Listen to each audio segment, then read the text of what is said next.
brand new Camaro ZL1, brand new Mustang GT500. You've seen it before. Pretty much everyone knows that car handles better, this one's faster in a straight line. So we're not gonna bother with that test. Instead, we're a couple of muscle car guys. We're just gonna find out which car's playing more fun. We're taking a road trip to Speed World Drag Strip in Arizona, which is at risk of closing, and that can't happen.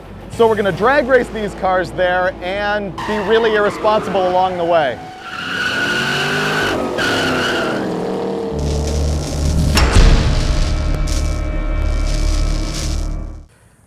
We're just installing radar detectors because the company doesn't pay for speeding tickets or bail. I'm betting it just says plug into cigarette lighter, drive like a jerk.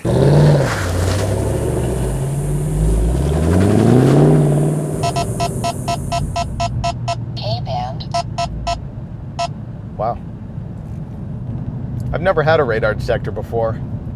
Ford conveniently put this 12-volt power outlet right in the middle of the dash to plug in your radar detector. I think they knew. So my favorite thing about the Camaro, probably from the driver's perspective, is the heads-up display. That's just cool because some of these gauges, like the ones down here on the console, are completely useless. Last thing I'm gonna do at 160, 70, 80 miles an hour is look down to see how much boost this thing's making. But at least the heads-up display will tell me how fast I'm going right before I die. It's good info. I actually like the interior in the Mustang much better. I can see the dash, which is a big problem for me in the Camaro. The factory Recaro seats are awesome, and I really like the vintage, like 69 look and stitch pattern on them. The dashboard looks almost like a 67 or 8. The steering wheel is cool. I like that the bottom of it's flat, kind of racy. Makes it easy to get in and out of the car. Shift knob's cool. This feels less plasticky than some of the other new cars I've been in. If you're gonna drop this much money on a car, it shouldn't feel like plastic. It should caress you in soft, supple leather or suede. The shifter, however, fairly sub-average. I have a hard time bang shifting this thing. It's notchy, like right before gear engagement. It's almost like there's 2 motions to get in every gear. It bugs me. Fuel economy. Why? You know, it's interesting, there's this big battle over which of these cars has better top speed, and all the Ford guys are saying this Mustang runs 200 factory stock. The thing is, there's really no place you can do that. It takes like 5 miles, something like that, to get one of these things up to speed, up to 200. That's high risk of both death and arrest, like high risk. So we're basically fiddling around with what they're like to drive on the street, drag strip, having fun, sliding around, doing burnouts.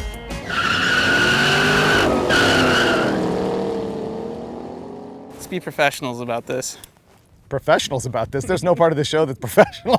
I was hoping you'd tell me how to act like one. Okay, well, act like a guy trying to find out which one of these cars sounds better. All right. Okay.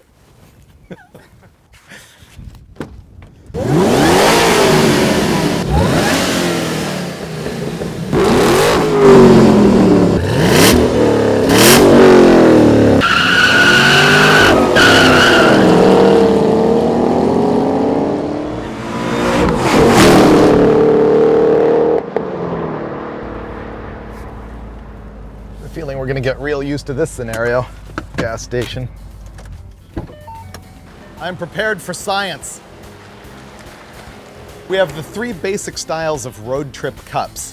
You have your 44 ouncer, your 32, and your tapered 44 or 32 or whatever that is. And the thing about these cars is that the cup holder's in the console and it always either isn't big enough or it hits your arm while you're shifting, or it won't hold it. Okay, there's actually 2 different diameters of cup holders in the Mustang. And I have to say it's doing a mighty fine job of holding the tapered cup.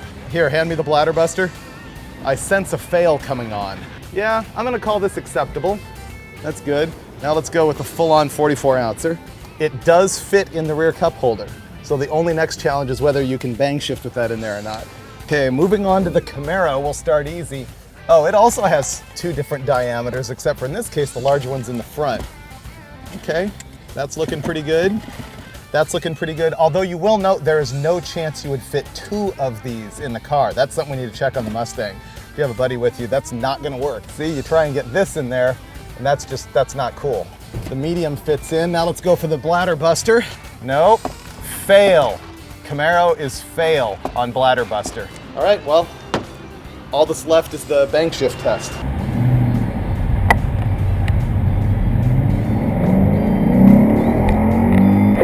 Oh, you missed the second. Bad. Oh, that was bad.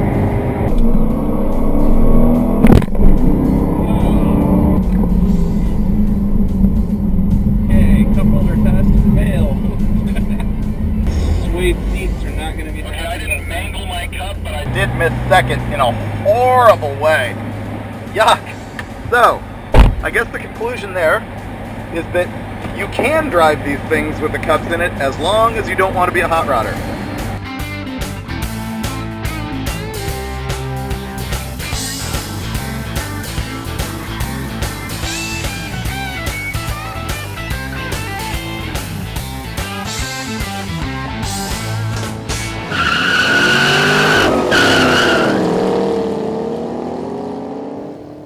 I'm not a greedy guy. I don't ask for a lot. All I wanted to do was go drag racing tonight.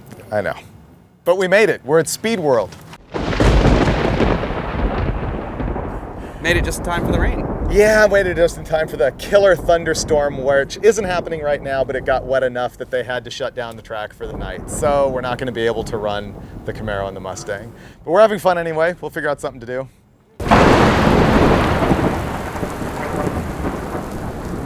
Just kidding, we're going racing. It is the next day, it is not thunderstorming, and the bitchin' guys here at Speed World opened up the track on a special deal so that we can make some laps. We're putting on drag radials. We got these killer Mickey Thompsons, and Ford Racing sent us some wheels for the Mustang. We got some used wheels for the ZL1. We're gonna have sticky meats. Hook these things up.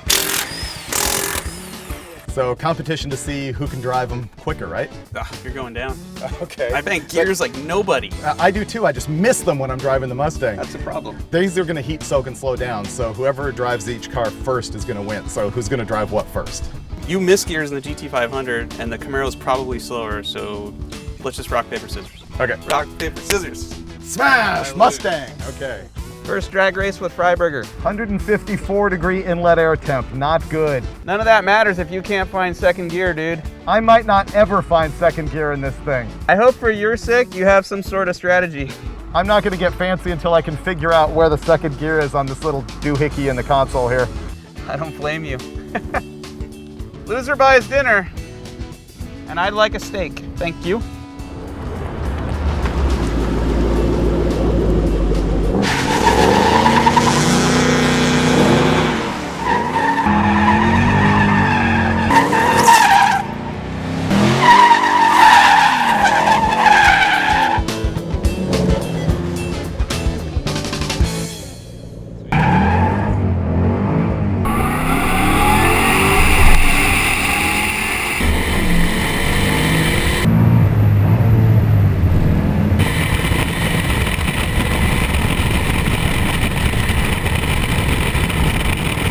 And that's what happens when you forget to turn the launch control on. You lose, punk ass, and you're buying dinner. Woohoo!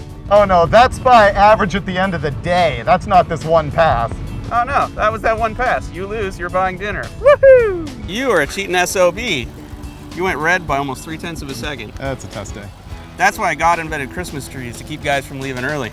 Yeah, see, the RPM limit on the launch control does not work. A 2.360 foot and a 2.0 for you. Here's what sucks is, I kicked your ass all the way to 1,000 feet and then have to shift into fourth right before the lights, and that's when you catch me. If I didn't have to shift one more time down there, I'd be winning by a lot. Seriously, 1269 and you're walking around cocky? 1270 and I'm even arguing with you? That's what guys who come in second say to themselves to make themselves feel better. So you're winning! So you're plenty proud of your 1269 out of that 11-second car. Oh, hell yeah. I keep looking at the inlet air temperature, which this tells you on the dash. It's 160 degrees when I leave the starting line. Blowers don't like that. This thing's not making power.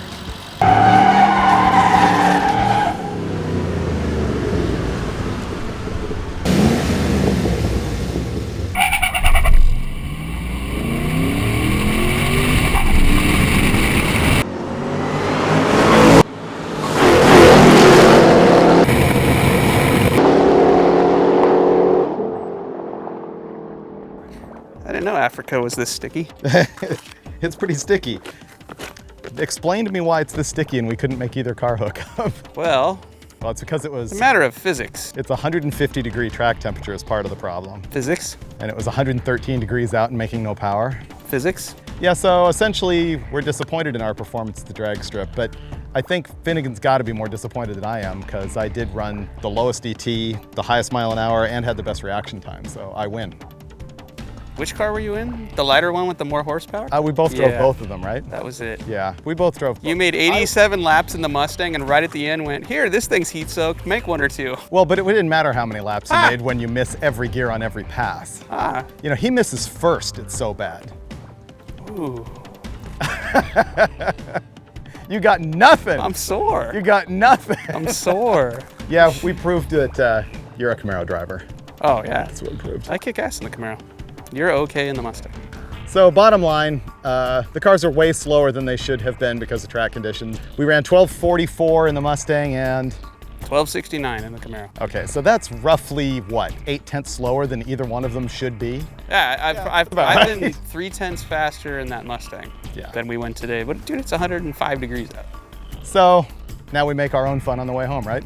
Burnouts and donuts. Donuts. If I don't blow out a flip-flop on the way out of here. Good luck with that. All right.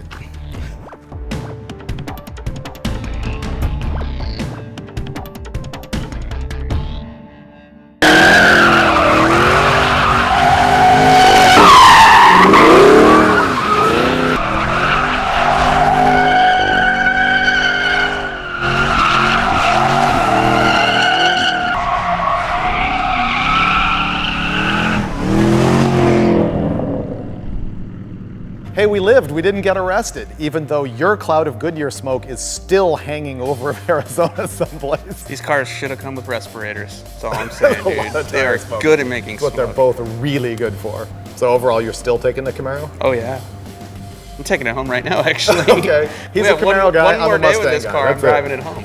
It's hard to look out at my Super B and go, oh yeah, that's when muscle cars were great. It's like, man. No, muscle cars are really good right now. Yeah. Really, really good. It doesn't get any better than this, unless they put more power in them next year. So basically you can't lose. You buy the red car and you win.